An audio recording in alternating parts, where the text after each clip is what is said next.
नमस्कार मित्रांनो, ठरलं तर मग मालिकेच्या आजच्या भागामध्ये आता आपल्याला पाहायला मिळणार आहे की अर्जुनने आता जोशी वकिलाकडून आता जोशी वकिलाला तो व्हिडिओ दाखवून ब्लॅकमेल केलेले असते आणि खरे सत्य सांगण्यासाठी भाग पाडलेले असते. अर्जुन म्हणतो की सांग मग आता तू अथर्व विचारी हा कोण होता आणि कसं आणलं त्याला. तेवढ्यात आता लगेच जोशी वकील म्हणतो की माझ्या मित्राचं एक झेरॉक्सचं दुकान होतं. त्या दुकानामध्ये झेरॉक्स काढण्यासाठी कधी काळी अथर्व विचारी हा आला होता आणि त्यानंतर मला तिथे त्याचे सगळे डॉक्युमेंट्स मिळाले. ते घेऊन मी त्याच्या फोटोचा तो वापर करून त्याच्या नावाचे डॉक्युमेंट्स तयार केले. तर लगेच ते ऐकून अर्जुन म्हणतो की म्हणजे त्या फोटोचा गैरवापर केला आणि अथर्व विचारेचे इलिगल डॉक्युमेंट्स बनवून तू हे सगळं केलं. तर जोशी म्हणतो हो. त्यानंतर आता अर्जुन म्हणतो की म्हणजे अथर्व विचारे साक्षीचा कोणीच नव्हता का. तर जोशी म्हणतो नाही. आणि लगेच आता मारायला हात उगारत अर्जुन म्हणतो की अरे तुला लाज वाटत नाही का. पण एक गोष्ट लक्षात ठेव, आता तुझी ही फाईल माझ्याकडे राहणार आणि जर तू महिपतसमोर तोंड उघडलं तर तुझी ही फाईल बार काउन्सिलिंगसमोर मी आणणार. तर आता जोशी म्हणतो की पण महिपतला हे जर कळलं तर तो मला जिवंत सोडणार नाही. तेव्हा आता अर्जुन म्हणतो डोंट वरी, मी तुला अशा सेफ जागेवरती ठेवील ना जिथपर्यंत महिपत तुझ्यापर्यंत पोचूही शकत नाही. इकडे आता सगळेजण बसलेले असतात. तर आता प्रतिमा म्हणते की मी तुम्हाला खरं सांगते, मी उपमा बनवला होता. प्रिया म्हणते की हे बघा बाबा, अहो आई, अगोदर जे माहीत होतं ते सुद्धा आता विसरायला लागली आणि हे जर ती विसरायला लागली तर कसं चालेल. तेवढ्यात आता प्रतिमा म्हणते की नाही, मी उपमा बनवला होता, मी काहीच विसरलेले नाही. आणि तेवढ्यात आता प्रतिमा म्हणते की मी तुम्हाला खरं सांगते, मी उपमा बनवला आणि त्या उपम्या बनवल्याची भांडीसुद्धा स्वच्छ पुसून ठेवली. तर आता प्रिया विचार करते की काय बावळट बाई आहे, हिला स्वच्छतेची खूप आवड आहे आणि तेच आज तिच्या अंगावर आलं. इकडे आता जोशी वकिलांकडून अर्जुन, चैतन्य आणि मधुभाऊ हे बाहेर येतात. तर चैतन्य म्हणतो वा अर्जुन, आज तर तू कमालाच केली. आणि आता लगेच अर्जुन म्हणतो की मी कधी कुठल्या क्रिमिनलला सोडत असतो का. तर आता चैतन्य म्हणतो की पण आपण थोडंसं खोटं बोलून त्याला बरोबर अडकवलं. तर आता अर्जुन म्हणतो की थोडंसं खोटं बोललं चांगल्यासाठी तर काय होतं मधुभाऊ. तर आता मधुभाऊ म्हणतात हो हो बरोबर आहे, चांगल्यासाठी थोडं खोटं बोललं तर चालतं. आणि त्यानंतर आता चैतन्य म्हणतो की अर्जुन, तू हे सगळं झाल्यानंतर जोशीला सेफ जागी ठेवणार आहे, म्हणजे ती सेफ जागा म्हणजे जेल ना. तर अर्जुन म्हणतो अगदी बरोबर. इकडे आता सुमन म्हणते वहिनी तुम्ही जाऊ द्या बरं, द्या सोडून, आजच्या जेवणासाठी तुम्ही आज एक छान पदार्थ बनवा. आणि त्यानंतर आता रविराज हा प्रतिमाकडे बघतो आणि म्हणतो की मी एका कॉस्मेटिक सर्जनची मदत घेतली. हे जे प्रतिमाच्या चेहऱ्यावरचे डाग आहे ना ते एकदा त्यांना मी दाखवून घेतो. तर ते ऐकताच आता नागराज म्हणतो अरे वा दादा, मस्त डिसिजन घेतलाय. नागराज म्हणतो की प्रतिमा वहिनी मग पूर्वीसारखी दिसायला लागेल. नागराज म्हणतो की मनाचं सौंदर्य जास्त चांगलं असतं आणि हे जर वरण जाणार असेल तर सर्जरी करून घेण्यात काहीच प्रॉब्लेम नाही आहे असे नागराज बोलतो. आणि त्यानंतर आता रविराज म्हणतो की प्रतिमा तू लगेच तयार हो, आपण लगेच जाणार आहोत. तर प्रतिमा ठीक आहे असे म्हणत आवरायला जाते. रविराज आता तिथे निघून जातो तर सुमनही जाते. तेवढ्यात आता प्रिया जाऊ लागताच नागराज प्रियाला अडवतो आणि म्हणतो की मिस तन्वी किल्लेदार, आज हा जो काही प्रकार घडला यामध्ये तो उपमा तूच गायब केला ना. तर प्रिया म्हणते हो. तेव्हा आता नागराज म्हणतो का. तर आता प्रिया म्हणते की आजकाल ही प्रतिमा आणि सायली यांची चांगलीच गप्पा होऊ राहिली आणि भेटही होऊ राहिली आणि प्रतिमासुद्धा आता जास्तच बोलायला लागली, तुम्हाला कळत नाही का. प्रिया म्हणते की तिने फक्त माझं लग्न मोडलं नाही तर तिने माझ्यावर हातसुद्धा उचललाय आणि याची शिक्षा तिला मिळायलाच हवी. आणि प्रिया म्हणते की म्हणून हिला मी पुन्हा वेडं ठरवणार, म्हणजे लोकांना तरी असं वाटलं पाहिजे की हिला काहीच आठवत नाही आणि ही वेड्यागतच वागते. वा गुड प्रिया, असे आता नागराज प्रियाचं कौतुक करतो. इकडे आता कल्पना ही पूर्णाईला आता पुन्हा शिरा बनवून घेऊन येते. पूर्णा ही आता विचार करत बसलेली असते. तर तेवढ्यात सायली आता दरवाज्यात येऊन त्यांचे बोलणे ऐकू लागते. तर कल्पना म्हणते की पूर्णाजी, अहो हा शिरा मी माझ्या हाताने बनवलाय, तुम्ही हा शिरा प्लीज घ्या, कारण तुम्ही काहीच खाल्लेलं नाही आहे, तेव्हा तुम्हाला गोळ्यासुद्धा घेता येणार नाही आहे. ते की तुम्ही काही काळजी करू नका, मी यात साखर नाही घातलेली. आणि तेवढ्यात आता आपण लग्नामध्ये चोरून कसे आता गुपचूप पदार्थ खायला आलो होतो आणि त्यामध्ये आता सायलीने आपल्याला पकडले होते आणि सांगितलं होतं काळजी नका करू, खा तुम्ही, त्यामध्ये मी साखर नाही घातली, हे पूर्णाईला आठवते. तेव्हा आता पूर्णाजी म्हणते की नकोय मला कल्पना, मला खरंच काही खाण्याची इच्छा नाही. विचार करत आता पूर्णाई म्हणते की आपल्या घराची घडी ना खूप विस्कटली आणि मला खूप बेचैन वाटतंय कल्पना. आणि आता सायली ते दरवाज्यातून ऐकत असताना अर्जुन तिथे येतो आणि गुपचूप म्हणतो की इकडे काय करताय तुम्ही सायली, चला जाऊ द्या ती. तर तेवढ्यात सायली म्हणते अहो थांबा ना. अर्जुन म्हणतो की अहो ते महत्त्वाचं नाही, जाऊ द्या सोडून.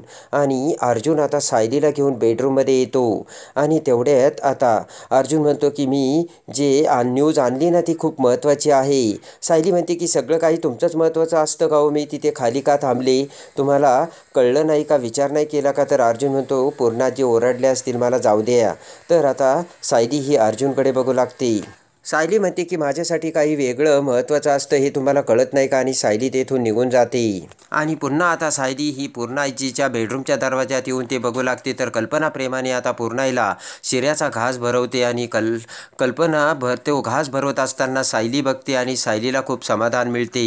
आणि त्यानंतर आता सायली पुन्हा बेडरूममध्ये येते. तर आता अर्जुनला राग आलेला असतो, नाक मुरडून आता अर्जुन बसलेला असतो. आणि सायली आता अर्जुनकडे बघत हळूच अर्जुनची बॅग कपाटात ठेवते.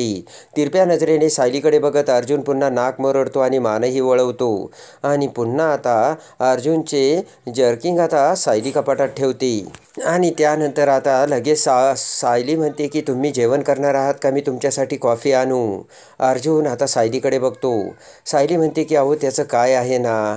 तर अर्जुनचा राग अजून तसाच असतो. पुन्हा आता ते बघून सायली कानाला हात लावते, कान धरत म्हणते सॉरी, त्याचं काय आहे ना, पूर्णाजी जेवल्या नव्हत्या म्हणून मी अस्वस्थ होऊन सगळा राग तुमच्यावर काढला, पण आता पूर्णाजी जेवल्या आणि त्यांनी गोळ्याही घेतल्या आणि आता तुम्ही सुद्धा मला माफ केलं. तर आता अर्जुन म्हणतो हे देखील तुम्हीच ठरवलं का. तर सायली म्हणते हो. सायली म्हणते आता सांगा ना काय घडलं. तर अर्जुन म्हणतो की मग ऐका. आणि अर्जुन सांगू लागतो की आज आम्ही जोशीकडे गेलो होतो आणि अगोदर तो काहीच बोलत नव्हता, मग त्याला थोडं फटकवलं आणि मग त्याने मला सगळं खरं सांगितलं. खुनाच्या रात्री ना साक्षी तिच्या भावाच्या अंत्यविधीसाठी गेली होती ना, हे सगळं त्याने खोटं सांगितलं होतं. अर्जुन म्हणतो खरं तर त्या साक्षीचा कुठलाही सावत्र भाऊ नाही सायली. सायली म्हणते की अहो पण त्या वकिलाने कोर्टात तर सिद्ध केलं होतं अथर्व विचारे नावाचा तिचा भाऊ आहे म्हणून, आणि तो मेला आणि साक्षी त्याच्या अंत्यविधीला गेली होती आणि डॉक्युमेंटसुद्धा त्याने सगळे दिले होते. तर अर्जुन म्हणतो की ते अथर्व विचारे नावाचे ते डॉक्युमेंट सगळे खोटे होते. कुठल्या तरी अथर्व विचारे नावाच्या माणसाच्या फोटोवरून त्याने ते खोटे डॉक्युमेंट्स त्या फोटोला लावले होते. अर्जुन म्हणतो हे बघ, त्या फोटोवरून अथर्व विचारे नावाचा माणूस खरा आहे, पण त्याचा आणि साक्षीचा काही संबंध नाही आहे. आणि लगेच अर्जुन सगळी हकीकत सांगतो. अर्जुन म्हणतो की अथर्व विचारे नावाचा माणूस त्याच्या मित्राच्या झेरॉक्स मशीनवरती कधीतरी झेरॉक्स काढण्यासाठी आला असेल आणि त्याचाच त्या फोटोचा फायदा उचलत सगळे त्याचे खोटे डॉक्युमेंट्स आता जोशीने त्याच्याकडे मिळवले. आणि ते सगळं ऐकून आता सायली म्हणते की म्हणजे त्या अथर्व विचारे नावाच्या माणसाला माहितीच नसेल की त्याचे हे सगळे डॉक्युमेंट्स चुकीच्या कारणासाठी वापरलेत म्हणून. आणि अर्जुन उठून उभा राहत म्हणतो की फक्त आता अथर्व विचारे नावाचा तो माणूस सापडला पाहिजे. तो जर सापडला ना मग साक्षी जेलमध्ये गेलीच म्हणून समजा. पण आता आपल्याला हे देखील माहीत नाही तो मेलाय की जिवंत आहे म्हणून. कारण अर्जुन म्हणतो की बऱ्याचदा असे फेक पेपर वापरण्यासाठी मेलेल्या माणसाची ID वापरतात. अर्जुन म्हणतो की पण तुम्ही काही काळजी करू नका, पोलिसांना अथर्व विचारेची आधार कार्डची कॉपी पाठवली आणि आपण तर त्याला आता शोधणारच आहोत. आणि ही इन्फॉर्मेशन जर खरी निघाली तर अथर्व विचारे आपल्याला सापडलाच. आणि आता लगेचच ते ऐकून सायली म्हणते की या साक्षीचा तर आता खोटेपणा वाढतच चाललाय. आणि त्यानंतर आता अर्जुन म्हणतो बरं ते जाऊ द्या, आज नेमकं झालंय तरी काय. आणि तुम्ही तिकडे गेल्या होत्या, पूर्णाजी जेवल्या की नाही, पूर्णाजीने गोळ्या घेतल्या की नाही, म्हणजे नेमकं झालं काय, जेवण केलं की नाही कोणी. आणि काय झालं. तर सायली म्हणते की मी चोरून आज किचनमध्ये गेले होते आणि स्वयंपाक बनवला. त्याचं काय आहे ना, सुनीने आज गोडाधोडाचं बनवायचं असतं ना. अर्जुन आता खुश होऊन सायलीचं बोलणं ऐकू लागतो. सायली म्हणते की पण मी स्वयंपाक बनवला आणि पहिल्याच घासात सगळ्यांना कळलं की हा स्वयंपाक मी बनवलाय म्हणून, मग काय कोणीच जेवण केलं नाही. तर अर्जुन म्हणतो की मग तो सगळा स्वयंपाक तसाच आहे का. तर सायली म्हणते हो ना. आणि सायली आता चेहरा बारीक करते. आणि आता लगेचच अर्जुनच्या डोक्यात एक आयडिया आलेली असते.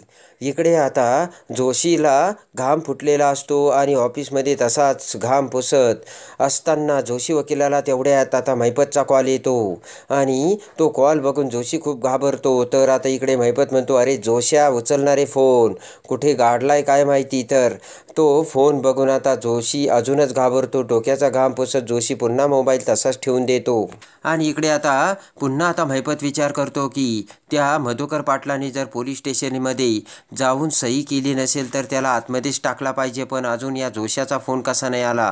पुन्हा महिपत जोशीला फोन लावतो आणि म्हणतो उचलणारे, पण आता जोशी फोन उचलत नसतो. तर महिपत म्हणतो कुठं गायब झालाय काय माहिती हा. आणि इकडे आता अर्जुनने एक आयडिया केलेली असते. अर्जुन आता 4 भिकाऱ्यांना बोलावतो आणि ते भिकारी आता घरामध्ये येताच अर्जुन त्यांना सोफ्यावर बसवतो. ते भिकारी इकडे तिकडे बघू लागतात. त्यांनाही नवल वाटत असतं आणि सोफ्यावर बसताच आता अर्जुन कल्पना पूर्णाजीला हाक मारतो. पटकन आता दोघीही बाहेर येतात आणि त्या माणसांना बघून पूर्णाजी म्हणते की अरे बापरे, हे कोण आहे.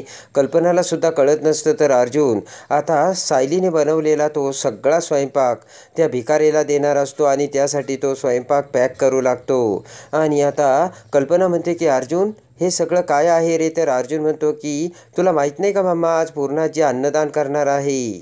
हळूच कल्पना पूर्णाजीला म्हणते की अन्नदानाचं कधी ठरवलं तुम्ही. आणि लगेचच हळूच पूर्णाजी म्हणते मला सुद्धा कल्पना आत्ताच कळतंय. तर आता दोघीही इकडे अर्जुनकडे बघू लागतात आणि अर्जुन म्हणतो की पूर्णाजी, नेहमी तू मला असं सांगतेस ना, फूडने कधीच वेस्ट करायचं नसतं. आणि या आपल्या अन्नासाठी किती जणी लोक उपाशी असतात, तेव्हा आपण हे आता फेकून द्यायचं काय, म्हणून मी यांना बोलावलंय आणि अन्नदान करणार आहोत. आणि पूर्णाजीच्या लक्षात येतात. पूर्णाजी म्हणते की ते अन्न वाया जाण्यासाठी अर्जुन मी जबाबदार नाही. त्याचं काय आहे, चुकीच्या व्यक्तीने स्वयंपाक केला म्हणून ते अन्न वाया जातंय. अर्जुन म्हणतो चुकीची व्यक्ती कशी. पूर्णाजी, अन्न हे अन्न असतं. विमलने बनवलं काय आणि माझ्या बायकोने बनवलं काय. आणि ते ऐकून आता कल्पना म्हणते बघितलं का, पूर्णाई अर्जुन घरी आल्या आल्या त्या मुलीने अर्जुनकडे चुगली केली. तेव्हा अर्जुन सायलीकडे बघतो आणि अर्जुन म्हणतो की नाही मॉम, तिने मला काहीच नाही सांगितलं. आणि तेवढ्यात आता अर्जुन म्हणतो की नाही पूर्णाजी, जेव्हा मी घरात आलो तेव्हा माझ्या बायकोचा चेहरा पडलेला होता आणि त्यावेळेस मग मला कळालं की माझ्या बायकोच्या हातचं अन्न बनवलेलं वेस्ट जातंय म्हणून. आणि पुन्हा आता अर्जुन म्हणतो की बघितलं का पूर्णाजी, माझ्या बायकोने आमच्या दोघांचं जेवण बनवणं तिच्यासाठी किती सोपं होतं, पण तरीसुद्धा बनवलं का नाही. तिने सगळ्यांसाठी जेवण बनवलं कारण तिला या घरच्या रीती पाळायच्यात. पूर्णाजी, आलं का तुझ्या लक्षात. हे अर्जुन आता पूर्णाईला समजावतो. तिचं तुमच्यावर प्रेम आहे. एवढ्या प्रेमाने तिने तुमच्यासाठी स्वयंपाक बनवला आणि तुम्ही असे न जेवता निघून गेलात. अर्जुन म्हणतो की बरं जाऊ द्या, आज जे घडलं ना त्यामुळे मी खूप हॅप्पी आहे. आणि का माहिती आहे का, कारण आज मला पुन्हा एकदा कळलं की माझ्या बायकोची हातची चव अजूनही तुम्हाला माहिती आहे. असे म्हणत आता अर्जुन खुश होतो. तर सायलीसुद्धा खुश झालेली असते. आणि त्यानंतर आता अर्जुन म्हणतो की पूर्णाजी, आजसुद्धा तुला तुझ्या हाताने अन्नदान करायचं. आणि तुला माहिती आहे का, तू माझ्या लाईफमध्ये खूप ग्रेट आहेस, कारण आज माझ्या बायकोमुळे तुला अन्नदानाचं पुण्य मिळतंय, असे अर्जुन आता पूर्णाईला सांगतो.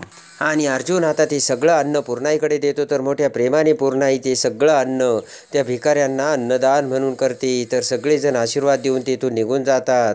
अर्जुनसुद्धा खूप खुश झालेला असतो. दुसऱ्या दिवशी आता सायली तिचं सगळं आवरून नवी साडी नेसून आता महादेवाची पूजा करते. आणि तेवढ्यात अर्जुन त्याच्या आवरून बाहेर येतो आणि सायलीकडे बघतो आणि म्हणतो हे काय. तर आता सायली म्हणते तुम्हाला माहीत नाही का, आज महाशिवरात्री आहे आणि या दिवशी मी आता निर्जळी उपवास करणार आहे. ते ऐकून आता अर्जुन म्हणतो की काय म्हणजे. तर आता सायली म्हणते की आज मी पाणीसुद्धा पिणार नाही. ते ऐकून अर्जुन म्हणतो की एकतर तुमचं वजन पाऊण किलो आणि तुम्हाला हे नाही झेपणार. सायली म्हणते की मनात श्रद्धा आणि भक्ती असली ना सगळं काही होतं. अर्जुन म्हणतो की मग मी सुद्धा उपवास करीन. तर सायली म्हणते नको नको, अहो तुम्ही एकदा उपवास केला होता तर तुम्हाला चक्कर आली होती. तुम्हाला बाहेर जायचं असतं. अहो मी घरातच असते तेव्हा मला चालतं. तुम्ही ना मस्तपैकी खिचडी खा आणि मग मस्तपैकी देवाला नमस्कार करून तुम्ही कामाला जा. तर लगेच आता हात वर करत ओके बॉस असे म्हणत आता अर्जुन हा सायलीला सांगतो आणि सायली खुश होऊन बाहेर जाते.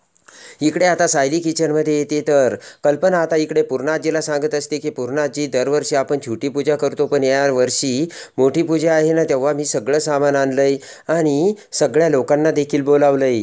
विचार करत आता पूर्णाजी म्हणते की पण यंदा माझं मनच शांत नाही आहे आणि मी केलेली प्रार्थना महादेवापर्यंत पोहोचू दे म्हणजे झालं. पूर्णाई म्हणते मी ही पूजा ठेवली कारण घरातलं सगळं काही पूर्वीसारखं होऊ दे आणि घरातलं वाद मिटू दे. कल्पना म्हणते बरोबर आहे तुमचं पूर्णाई. तर आता सायली ही किचनमध्ये आता खिचडी बनवत असते आणि त्याबरोबर सायली आता ते सगळं ऐकत असते. आणि तेवढ्यात आता सायलीची तिने आता फोडणी देताच आता पूर्णाईला वास येतो आणि तो सुवास आता घेत पूर्णाजी म्हणते की अगं विमल खूप छान फोडणी झाली ग. तर आता सायलीसुद्धा खुश होते आणि तेवढ्यातच हसतच आता सायली म्हणते पूर्णाजी मी साबुदाण्याची खिचडी करते देऊ का तुम्ही मला थोडीशी. राग घेऊन सायलीचा आवाज ऐकत पूर्णाजी म्हणते नाही नको आमची खिचडी विमल करील. सायली म्हणते काही हरकत नाही पण आज साबुदाण्याची खिचडी ना छान होणार आहे याची तुम्ही मला पावती दिली पूर्णाई. आणि त्यानंतर आता प्रेमाने सायली ही अर्जुनसाठी बेडरूममध्ये खिचडी आणि कॉफी घेऊन येते. अर्जुन आता इन्स्पेक्टर कदमांना फोन करतो तर कदम म्हणतात की हे बघा तो फोटो ते ॲड्रेस वेगवेगळा आहे आता तिथे कोणीच राहत नाही. तर तेवढ्यात प्रेमाने सायली आता अर्जुनला म्हणते हे बघा मी खिचडी बनवली तर पूर्णाजीने माझं कौतुक केलं त्यांना वाटतं विमलनेच खिचडी बनवली. पण जेव्हा त्यांना कळलं तर आता अर्जुन म्हणतो तेव्हा पूर्णाजीचा चेहरा पडला असेल. पण जाऊ द्या मला माहिती आहे मिसेस सायली तुम्ही असे स्टेप बाय स्टेप कुटुंबाच्या जवळ जाणार आहात. त्यानंतर आता अर्जुन म्हणतो की ठेवा तिथे आणि अर्जुन फाईल बघू लागतो. तर सायली म्हणते काय बघताय. त्या फाईल्स बघत अर्जुन म्हणतो की त्या अथर्व विचाराचा फोटो आणि तो ॲड्रेस आता कदमांकडे मी दिला होता तेव्हा कदम त्या जागेवरती गेले तर तिथे आता कोणीच राहत नाही आहे आणि मोबाईल नंबरसुद्धा वेगळा आहे.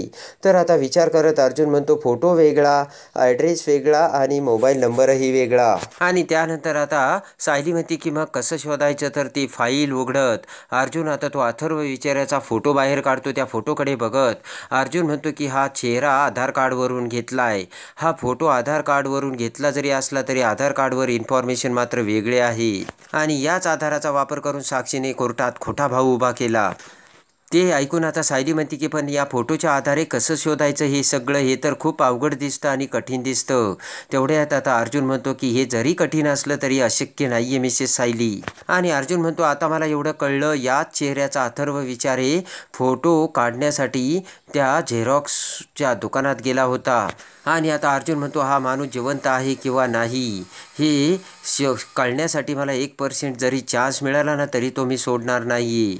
आणि त्यानंतर आता तो फोटो हातात घेऊन अर्जुन म्हणतो की ह्या खुनाच्या रात्री साक्षी ही अथर्व विचारेच्या अंत्यविधीसाठी गेली की होती की नाही हेच आपल्याला मिसेस सायली आता शोधून काढायचं आहे. तर सायली आता महादेवाला हात जोडते आणि म्हणते देवा तूच आता यातून मार्ग दाखव. आणि तेवढ्यात आता इकडे महादेवासाठी घरच्यांनी मोठी पूजा ठेवलेली असते आणि त्याच पूजामध्ये अथर्व विचारे हा जेवायला आता सुभेदारांच्या घरी आलेला असतो. आणि जेव्हा सायली त्याला बघते तेव्हा अथर्व विचारे हा जिवंत असल्याचे सत्य आता सायली समोर आलेले असते. आणि सगळ्यात मोठा सत्याचा उलगडा सायलीला अथर्व विचारेला बघून झालेला असतो. आणि आता हा अथर्व विचारे जिवंत आहे कळताक्षणी सायलीला आनंदाचा धक्का बसतो आणि त्याच वेळेस विमल आता त्या अथर्व विचारेशी बोलू लागते. आणि अथर्व विचारे दुसरा तिसरा कोणी नसून विमलचा भाऊ असल्याच्या सत्याचा आता सायलीला कसा उलगडा होतो. आणि अर्जुन आता त्याला कोर्टात उभे करून